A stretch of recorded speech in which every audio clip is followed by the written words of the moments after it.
ሰበር ዜና ዘመቻ አንድነት በመላው አማራ ታወጀ። የአማራ ህዝብ የገጠመውን መንግስት መር የዘር ጭፍጨፋ ለማስቆም የህልውና ትግል ከጀመረ 20 ወራትን አስቆጥሯል። በእነዚህ ወራት በተበታተነ መልኩ ይሁን እንጂ አገዛዙ ላይ ቁሳዊ፣ ሰዋዊ፣ አእምሮአዊና መሰል ኪሳራዎችን ማድረስ ተችሏል። በስም መከላከያ የሚባለውን ወራሪ ሰራዊት በማፍረስ በኩልም አስደናቂ ተግባራት ተከናውነዋል። አማራውን በማጥፋት እብደት ውስጥ ቀጥተኛ ሱታፌ ያደረገ የሚገኘው የአብይ አህመድ ደንገጦር የክልሉ ካድሬ መዋቅር በትንቱን ወጥቶ እንቅልፍ አልባ የዛፍ ላይ ህይወትን በመግፋት ላይ ይገኛል።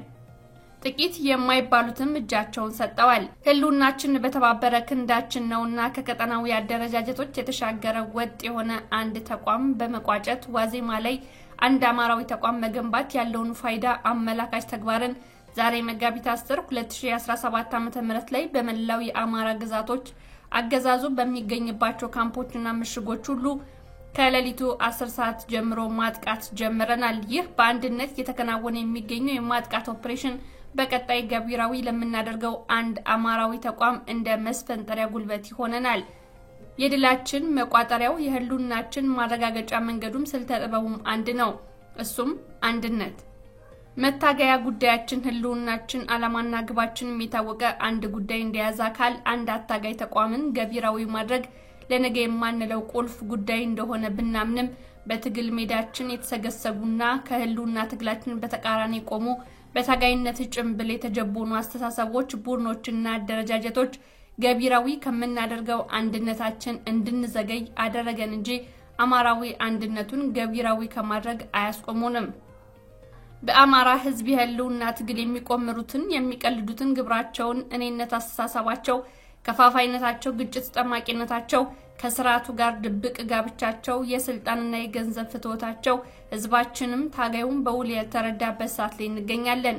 እንደዚህ ያሉትን ጸረ አንድነት ኃይሎች እያራገፍን የህዝባችንን ህልውና በአንድ ተቋምነት ማረጋገጥ ደግሞ በየቀጠናችን የተወሸቁ እንቅፋቶችን ተራምደን ሳይረዱ በጠላት ጎራ የተሰለፉትን ጉዳዩን መርምረው እንዲመለሱ ጥሪ እናቀርባለን።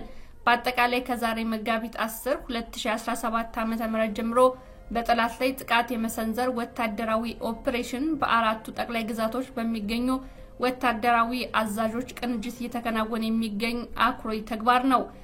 በዚህ ተናባቢና የአንድነት ዘመቻ የአማራ ፋኖ በወሎ ወይም ቤተ አማራ፣ የአማራ ፋኖ አንድነት በጎንደር፣ የአማራ ፋኖ በሸዋና የአማራ ፋኖ በጎጃም ቀጥተኛ ተሳታፊዎች ናቸው።